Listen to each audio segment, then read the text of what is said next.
Hello everyone, my name is Eric O'Donnell and I am here to talk about South Africa, mainly focusing on the background, cultural orientation, negotiation strategies, value systems, and business practices. Also going to touch on a little bit between the differences between South Africa and the United States. So the Republic of South Africa is located on the southernmost tip of the continent of Africa. Its capital is Pretoria. It is a constitutional parliamentary democracy. This means that it is a system of government in which citizens elect representatives to a legislative parliament to make the necessary laws and decisions for the country.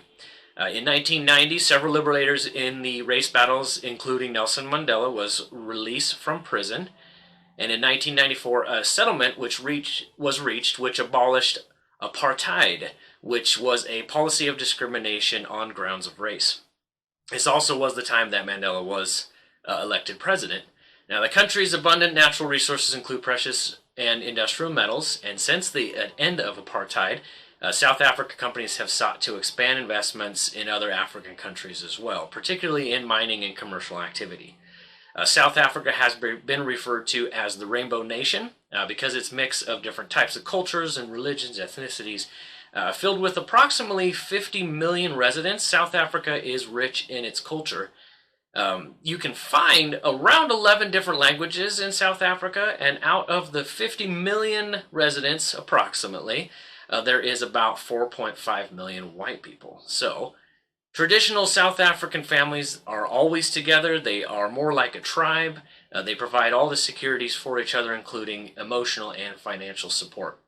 Now, with urban and rural areas being a factor in negotiations, it can be difficult to keep track of how to interact with each tribe. They can be quite competitive, and they may be unwilling to agree with compromises unless it's their own option, and to keep the negotiations from getting stopped. Now, the buyer in any negotiations, they say that it is the superior position, but both sides of the business that are dealing with the negotiations are responsible to reach the agreement. Now, South Africans believe in the concept of a win-win situation and will expect you to reciprocate their respect and trust. It is strongly advisable to avoid open confrontation and then remain respectful, cooperative, polite.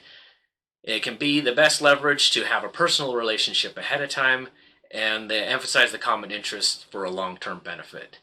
The patience, creativity, they will pay strong dividends, and if you are traveling to South Africa to negotiate a deal, research where you are going. I can't say that enough. Now, South Africans are generally warm, patient, tolerant, creative, and charismatic people, and they also are incredibly culturally diverse, consisting of multiple tribes.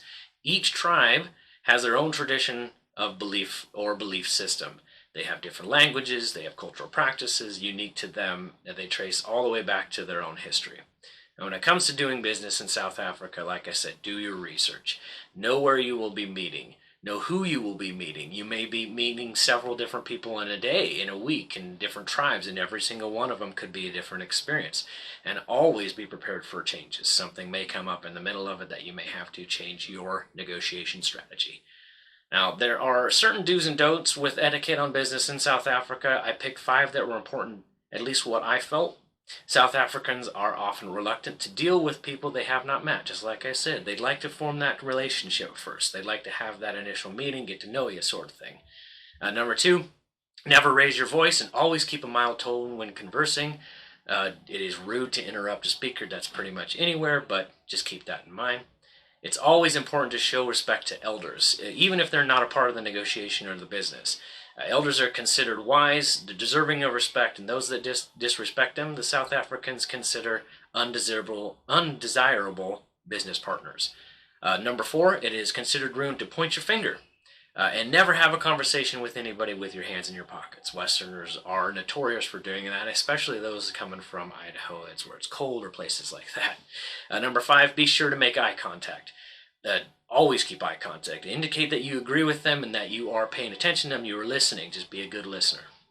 So trust is very important for South Africans. They will not work with you if you don't trust you. They enjoy humor, but it's always a good idea to keep it professional. But bring humor into your meetings. Women, unfortunately, have yet to attain the senior level positions. If you send a woman for negotiations, make sure she understands she may encounter some condescending behavior. So, when it comes to comparing the United States and South Africa, both countries have a melting pot of ethnicities. Both are large number of languages spoken in the country. They are generally motivated by the same things, both countries, in that they aspire for success. They want to be compensated for their skills, and they spend a lot of money on buying things for themselves and their families. But South Africans are more oriented towards order, hierarchy, and they're likely to more rigidly follow the protocol of their superiors. But the U.S., they need to encourage their people to allow their South African counterparts to put forward ideas and solve the problems independently sometimes. And one big difference in the things that I've read in the differences is that the U.S., with our businessmen and women, we work. It's tirelessly. It's long hours. It's all about making the money. It's all about success. When most of the South Africans, they are on what they call African time. It's more laid back. A lot of the times they will just come in late, but it's a natural thing. It's just how they do it, and they're more relaxed, more laid back on how they negotiate. So hopefully that you enjoyed the information that we had today, and thank you very much. Hello everyone. So today I'm going to be talking to you guys a little bit more on the background of South Africa. So to start off, I did want to emphasize that the main capital of South Africa is Pretoria, but there is two other capitals that are also considered capitals because they play a large role in the South African government. So Pretoria is actually the administrative or like executive capital, and so it's basically just home of the executive branch. It is located in the northeast part of South Africa. The second capital is Cape Town, and that is the home of the legislative parliament. And it is located in the southwest corner of South Africa. And even though it is not the main capital, it is actually the second largest city with the largest population. And so the third is Bloemfontein. I'm not 100% sure if I'm pronouncing that right, but that is the home of the judicial branch. And so basically they're just home to like the Supreme Court and the Supreme Court of Appeal. And so that one is located in the center of South Africa. And even though these are the three capitals in South Africa, there's also 9 different provinces within the country, and then each of those provinces also have their own capital. So during South Africa's apartheid, sanctions were placed against them, and so because of that, the white people kind of brought to the table a little bit more of the technical and skilled labor. And that in turn also helped once Africa decided to become a democracy country in 1994. And ever since then, they have had a slow, kind of a little bit more steady of an economic growth rate. But they have had very, very little times where they haven't seen like a good economy, I guess. And so they've had a good economy, even though it's been slow and steady. It's better than it was before they became democratic or a democracy. And so with that, they have also had a pretty small exchange rate with other countries. They haven't done much importing or exporting. And even though they have not faced as many economical problems, they are still facing a few different problems that are actually kind of big. The first one is rising crime rates. So they have actually been having one of the most growing crime rates they have ever had recently. And so I did post a picture on the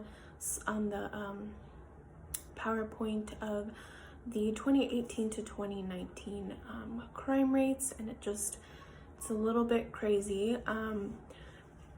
Another big issue that they also have is an AIDS pandemic, which just means that a lot of people are catching AIDS. Maybe they just don't have the means necessary to prevent them, to help once they have them, whatever the case might be. People are just not being safe.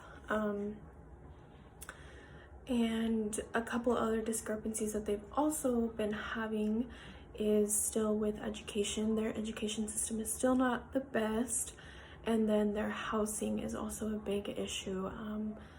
Hello everyone, my name is Quentin Walker, and I'm here to talk about our final portion of our presentation on South Africa, business protocol. So the first point I kind of want to touch up on involves dressing attire in a business setting in South Africa. So similar to the United States, you're going to want to be wearing formal attire to a business meeting. So this means men, you're going to want to be wearing a suit and tie, women, a suit, skirt, and dress are all accepted. General rule of thumb here is nothing too tight or too revealing. Keep your clothing looking clean, smelling clean. Make sure to iron your clothes whenever you can. And the biggest piece of advice that I can give you after researching South Africa is to shine your shoes, keep your shoes looking nice. Because in South African culture, it's generally viewed that having nice, clean shoes correlates to a nice, clean person that is striving for success. So the next portion I want to discuss involves greetings in a business setting. So when you go in to make initial contact with a person, the most common form is a simple handshake. So man meeting a man, woman meeting a woman, handshake is the way to go. For family and friends, hugs and kisses are accepted.